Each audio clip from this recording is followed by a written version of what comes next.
Hello friends, this is last part of the story, The Speckled Band from The Adventures of Sherlock Holmes. About 9 o'clock, the light among the trees were extinguished, and all was dark in the direction of the manor house. 2 hours passed slowly away, and then suddenly, just at the stroke of 11, a single bright light shone out right in front of us. "That is our signal," said Holmes, springing to his feet. "It comes from the middle window." As we passed out, he exchanged a few words with the landlord, explaining that we were going on a late visit to an acquaintance and that it was possible that we might spend the night there. A moment later, we were out on the dark road. A chill wind blowing in our faces, and one yellow light twinkling in front of us through the gloom to guide us on our somber errand. There was little difficulty in entering the grounds, for unrepaired breaches gaped in the old park wall. Making our way among the trees, we reached the lawn, crossed it, and were about to enter through the window when out from a clump of laurel bushes there darted what seemed to be a hideous and distorted child, who threw itself upon the grass with writhing limbs and then ran swiftly across the lawn into the darkness. "My God," I whispered, "did you see it?" Holmes, for the moment, as startled as I. His hands closed like a vice upon my wrist in his agitation. Then he broke into a low laugh and put his lips to my ear. "It's a nice household," he murmured. "That is the baboon." I had forgotten the strange pets which the doctor affected. There was a cheetah, too. Perhaps we might find it upon our shoulders at any moment. I confess that I felt easier in my mind when, after following Holmes' example and slipping off my shoes, I found myself inside the bedroom. My companion noiselessly closed the shutters, moved the lamp onto the table, and cast his eyes round the room. All was as we had seen it in the daytime. Then, creeping up to me and making a trumpet of his hand, he whispered into my ear again so gently that it was all that I could do to distinguish the words. "The least sound would be fatal to our plans." I nodded to show that I had heard. "We must sit without light. He would see it through the ventilator." I nodded again. "Do not go asleep. Your very life may depend upon it. Have your pistol ready in case we should need it. I will sit on the side of the bed and you in that chair." I took out my revolver and laid it on the corner of the table. Holmes had brought up a long, thin cane, and this he placed upon the bed beside him. By it he laid the box of matches and the stump of a candle. Then he turned down the lamp, and we were left in darkness. How shall I ever forget that dreadful vigil? I could not hear a sound, not even the drawing of a breath, and yet I knew that my companion sat open-eyed within a few feet of me in the same state of nervous tension in which I was myself. The shutters cut off the least ray of light, and we waited in absolute darkness. From outside came the occasional cry of a night bird, and once at our very window a long drawn cat like whine, which told us that the cheetah was indeed at liberty. Far away we could hear the deep tones of the parish clock, which boomed out every quarter of an hour. How long they seemed, those quarters! 12 struck, and 1 and 2 and 3, and still we sat waiting silently for whatever might befall. Suddenly, there was the momentary gleam of a light up in the direction of the ventilator, which vanished immediately, but was succeeded by a strong smell of burning oil and heated metal. Someone in the next room had lit a dark lantern. I heard a gentle sound of movement, and then all was silent once more. Though the smell grew stronger, for half an hour I sat with straining ears. Then suddenly another sound became audible, a very gentle, soothing sound like that of a small jet of a stream escaping continually from a kettle.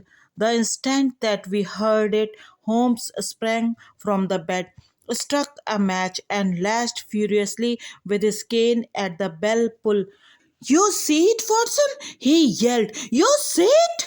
But I saw nothing. At the moment when Holmes struck the light, I heard a low, clear whistle, but the sudden glare flashing into my weary eyes made it impossible for me to tell what it was at which my friend lashed so savagely. I could, however, see that his face was deadly pale and filled with horror and loathing. He had ceased to strike and was gazing up at the ventilator when suddenly there broke from the silence of the night the most horrible cry to which I have ever listened. It swelled up louder and louder, a hoarse yell of pain and fear and anger, all mingled in the one dreadful shriek.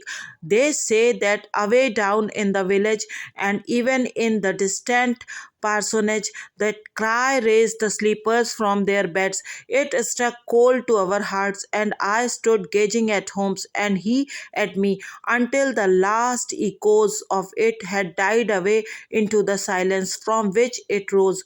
"What can it mean?" I gasped. "It means that it is all over," Holmes answered.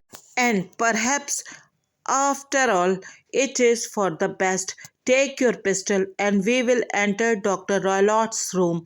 With a grave face, he lit the lamp and led the way down the corridor. Twice he struck at the chamber door without any reply from within. Then he turned the handle and entered, I at his heels, with the cocked pistol in my hand.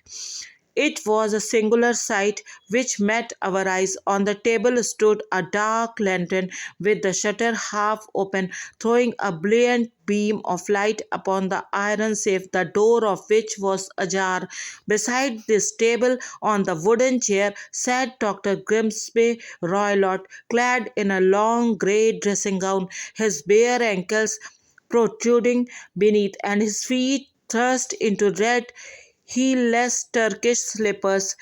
Across his lap lay the short stock with the long lash which we had noticed during the day. His chin was at upward direction, and his eyes were fixed in a dreadful, rigid stare at the corner of the ceiling. Round his brow he had a peculiar yellow band with brownish speckles, which seemed to be bound tightly round his head. As we entered, he made neither sound nor motion. "The band, the speckled band," whispered Holmes. I took a step forward. In an instant, his strange headgear began to move, and there reared itself from among his hair the square diamond shaped head and puffed neck of a loathsome serpent. "It is a swamp adder," cried Holmes, "the deadliest snake in India. He has died within 10 seconds of being bitten. Violence does, in truth, recoil upon the violent, and the schemer falls into the pit which he digs for another. Let us thrust this creature back into his den, and we can then remove Miss Stoner to some place of shelter and let the county police know what has happened." As he spoke, he drew the dog whipped swiftly from the dead man's lap, and throwing the noose round the reptile's neck, he threw it from its horrid perch and carrying it at arm's length, threw it into the iron safe which he closed upon it. Such are the true facts of the death of Dr. Grimsby Roylott of Stoke-Moran. It is not necessary that I should prolong a narrative which has already run to too great a length by telling how we broke the sad news to the terrified girl, how we conveyed her by the morning train to the care of her good aunt at Harrow, of how the slow process of official inquiry came to the conclusion that the doctor met his fate, which indiscreetly playing with a dangerous pet. The little which I had yet to learn of the case was told me by Sherlock Holmes as we travelled back next day. I had, said he, come to an entirely erroneous conclusion, which shows, my dear Watson, how dangerous it always is to reason from insufficient data. The presence of the gypsies and the use of the word band, which was used by the poor girl, no doubt to explain the appearance which she had caught a hurried glimpse of by the light of her match, were sufficient to put me upon an entirely wrong scent. I can only claim the merit that I instantly reconsidered my position when, however, it became clear to me that whatever danger threatened an occupant of the room could not come either from the window or the door. My attention was speedily drawn, as I have already remarked to you, to this ventilator and to the bell rope which hung down to the bed. The discovery that this was a dummy and that the bed was clamped to the floor instantly gave rise to the suspicion that the rope was there as a bridge for something passing through the hole and coming to the bed. The idea of a snake instantly occurred to me, and when I coupled it with my knowledge that the doctor was furnished with a supply of creatures from India, I felt that I was probably on the right track. The idea of using a form of poison which could not possibly be discovered by any chemical test was just such a one as would occur to a clever and ruthless man who had had an Eastern training. The rapidity with which such a poison would take effect would also, from his point of view, be an advantage. It would be a sharp eyed coroner, indeed, who could distinguish the two little dark punctures which would show where the poison fangs had done their work. Then I thought of the whistle. Of course, he must recall the snake before the morning light revealed it to the victim. He had trained it, probably by the use of the milk which we saw, to return to him when summoned.